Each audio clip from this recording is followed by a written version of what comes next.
ከዛ ከነሱ ሁሉ ምን ይላል መሰለ አዶናይ ፋውንዴሽን ይላል። አግኝቻለሁ ታዲያ 25000 አረጋውያን እና 25000 ህፃናት ማለት ነው ብዬ ጻፍኩት አላማ።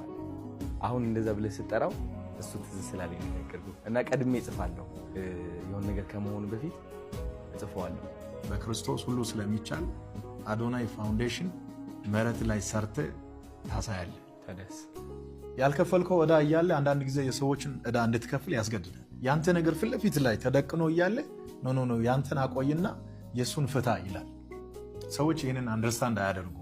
ሰዎችን አግዞ ማቆም ጉዳይ የመኖርና ያለመኖር ጉዳይ ሳይሆን አንተ ውስጥ የተፈጠረ የተፈጥሮ ስጦታ።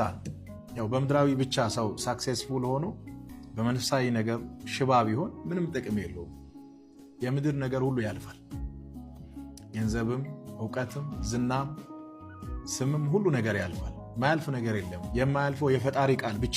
ግን ደግሞ ያልፋል ብለን እንድንተኛ መጽሐፍ ቅዱስ አያዘን። ሁል ጊዜ ምሳ፣ ቁርስ፣ እራት ለመብላት ስራ እንደምንሰራ ሁሉ መንፈሳዊ ህይወታችን እንዳይደክም መጸለይ፣ መጽሐፍ ቅዱስ ማንበብ፣ ከፈጣሪ ጋር ያለውን ሪሌሽንሺፕ መጠበቅ፣ በውስጣችን ያለውን የእግዚአብሔርን መንፈስ መንከባከብ፣ እሱ ወደሚመራን አቅጣጫ መሄድ፣ ያ ለመንፈሳዊ ህይወታችን ትልቅ ኃይል ነው እና እነዚህ ልጆች በሁለቱ ነገር ሳክሴስፉል እንዲሆኑ ነው የሚፈልገው። ታዋቂ ሆኖ ተጽዕኖ ፈጣሪ ሆኖ ብቻ በሌላ ነገር የሞቱ እንዳይሆኑ ባላንስ እንዲኖረው፣ ሁለት እጅ አለን፣ ሁለት እግር አለን፣ ሁለት አይን አለን፣ ሁለት ጆሮ አለን። ለዚህ ነው እኛ ባላንስ ያለን። አንድ እጅ ቢሆን እንደዚህ ነው የምንሆነው፣ አንድ እግር ቢሆን እንደዛ። እነዚህ ልጆች በመንፈሳዊ ነገርም መመገብ አለባቸው። ለ70 እና ለ80 ዓመት የሚያስፈልገው ነገር ብቻ ላይ ፎከስ ተደርጎ በእነሱ ላይ ኢንቨስት ከተደረገ በልቶ ጠጥቶ ዝም ብሎ ይሞታል። እንደዛ እንዲሞቱ አልፈልግም። ምንድን ነው ማገዝ ያለብኝ? አንተ የምትለው ነገር አለ ወይስ እነሱ የሚሉት ነገር አለ? በጣም ጎበዞች ናቸው። እሱ በጣም የሚያምር ድምፅ አለው፣ መዘመር ይችላል።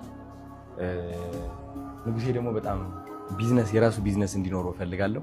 አሁን እይታቸው በጣም ጥሩ ነው ያለው። የቲክቶክ አካውንታቸው ወደ 200,000 300,000 ቪው 1 ሚሊዮን 1.7 ሚሊዮን እያለፉ ነው ያሉት።